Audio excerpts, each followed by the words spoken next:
حرمت روح پیمبر یک نظر کن سوئے ماں.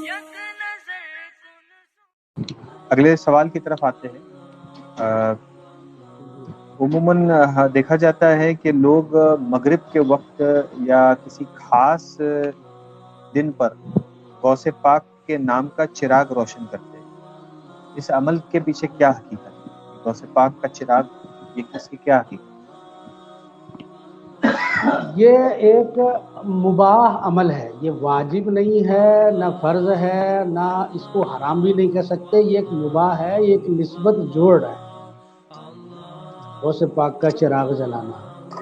اور جیسے ہم غوث پاک کی نیاز دیتے ہیں، غوث پاک کے نام پہ جو ہے نا فاتحہ کرتے ہیں، تو یہ ایصال ثواب ہے. اسی طریقے سے یہ چراغ روشن کرنا نسبت کا مفتی صاحب مطلب میں یہاں اظہار پہ ہے. جاننا چاہوں گا یہ غوث پاک کا چراغ اس کی حقیقت کیا ہے؟ کوئی ایک چراغ بنوائے اسے غوث پاک کا نام دے دے؟ نہیں، یہ غوث پاک کا کوئی بھی چراغ نہیں. ایصال ثواب کی تو ایک حیثیت ہے، شرعی حیثیت ہے کہ جو کچھ بھی ہم سرکار غوث پاک غریب نواز اور تمام بزرگان جن کی بارگاہ میں ایصال کرتے ہیں ثواب، تو اس کی تو ایک حیثیت ہے، اس کا ایک طریقہ ہے. لیکن یہ جو چراغ بنوایا، خرید کے لائے اور گھر میں روشن شروع کر دیا غوث پاک کا چراغ، اس کی حقیقت کیا ہے؟ نہیں، اس طرح سے نہیں حضرت. جیسے اپنے مخدوم پاک کے آستانے پہ جو چراغ جلتا ہے، اب وہ گھر میں لے کے آئے اور آپ جلا رہے ہیں، اس کی تو یہ سمجھ میں شرط آتا ہے ہے. مخدوم پاک کے چراغ ہاں، کی یہ حقیقت بتا دوں لوگوں کو، عوام کو سن لیں. جی مخدوم پاک کا چراغ جو گھروں میں روشن کیا جاتا ہے، جو باعث برکت بھی ہے، حاصل و بلا کے لیے بہت ہی اکثر تیر بہدف ہے، اور جن پر یہ سحر اثرات وغیرہ ہوتے ہیں گھروں میں روشن کرنے سے اور چراغ کے سامنے بیٹھنے سے اس کے اثرات ظاہر ہوتے ہیں، کہ اس کی شرائط ہیں. یہ ہر چراغ نہیں کہ مخدوم کی جوشے سے جائیے اور ایک چراغ وہاں سے لے آئیے اور ساتھ جلانا شروع کریے. مخدوم پاک کا چراغ جی نہیں، اسے مخدوم پاک کا چراغ نہیں کہیں گے، بلکہ مخدوم پاک کے بارگاہ کا چراغ وہ چراغ مانا جائے گا جو 40 روز تک کم سے کم آستانے کے اندر روشن ہوا ہو. جو 40 دن تک آستانے کے اندر جو چراغ روشن کیا گیا ہو، اس میں یہ تاثیر ہوتی ہے. الحمد تعالیٰ اللہ کا فضل ہے اور اس سے بہت لوگ فیضیاب ہو رہے ہیں. وہ چراغ اصل میں مخدومی چراغ کہا جاتا ہے. اس چراغ کو اگر کوئی گھر میں روشن کرے تو برکتیں ہوتی ہیں، آصف و بلا تمام ارضی و سماوی بلیات سے گھر کے لوگ محفوظ رہتے ہیں. لیکن یہ اس چراغ کے بارے میں ہے جو آپ کے روزے کے اندر، گنبد کے اندر 40 روز تک وہ جو طاق ہے اندر بنی ہوئی، اس اندر روشن کیا گیا ہو. یہی چراغ اصل ہے. باقی چراغوں کی وہ حیثیت نہیں، اسے مخدوم پاک کا چراغ کہنا یہ سب غلط ہے.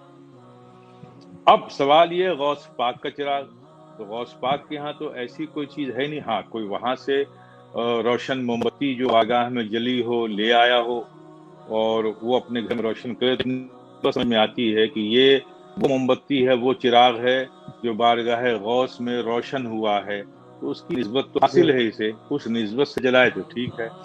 لیکن اس طرح سے کیسے نسبت پیدا ہو جائے گی؟ یہ چراغ بازار سے آپ نے خریدا اور اسے یہ کہہ کر روشن کرنا شروع کر دیا کہ غوث پاک کا چراغ ہے.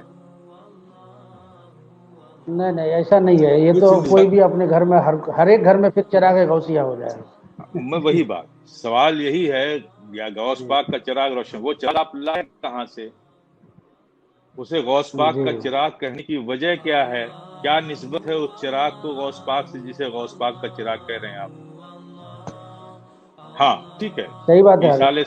ایصال ثواب کے لیے کچھ چراغ جو ہیں اندھیرے راستوں میں آپ روشن کر دیے غوث پاک کے نام سے کہ بھئی یہ غوث پاک کی طرف سے یہ چراغ ہم نے روشن کیا، اس کی روشنی سے راہگیروں کو چلنے میں آسانی ہوگی تو آپ کو ثواب ملے گا. ٹھیک ہے، یہ بات ہے. لیکن یہ نا کہ یہ چراغ غوث پاک کا ہے، ہم اپنے گھر میں روشن کر رہے ہیں، تو پہلے اس چراغ کو غوث پاک کی بارگاہ سے کچھ نسبت حاصل ہے کہ نہیں ہے؟ اس کی کیا وضاحت؟ جی نہیں، اس کی اگر ایسی کوئی وضاحت نہیں ہے، جب خالی بنا کے جلا رہے ہیں تو نہیں ہو سکتا ہے. اس کی کوئی اجازت نہیں ہو سکتی. بلکہ حضرت میں سمجھتا ہوں یہ تجارت ہے، یہ تجارت ہے. میں سمجھتا ہوں کہ لوگ اس طرح سے تجارت کر رہے ہیں. ہاں یہ میں کچھ نسبت ہونی چاہیے کم سے کم. اور سیدھا سیدھا طریقہ یہ ہے کہ اگر وہ جیسے وہاں چراغ روشن نہیں ہوتا بارگاہ غوث میں، ہاں موم بتیاں روشن کی جاتی ہیں. تو اگر کوئی وہاں کے اندر بارگاہ میں جلی ہوئی موم بتی لے آئے تو چلو ایک نسبت حاصل ہے کہ بارگاہ غوث میں یہ موم بتی روشن تھی، اس کا بچا ہوا حصہ ہم لے آئے ہیں اپنے گھر میں جلا رہے ہیں. اللہ فضل فرمانے والا. یہ بات تو سمجھ میں آتی ہے. حرمت روح پیمبر یک نظر کن سوئے ماں.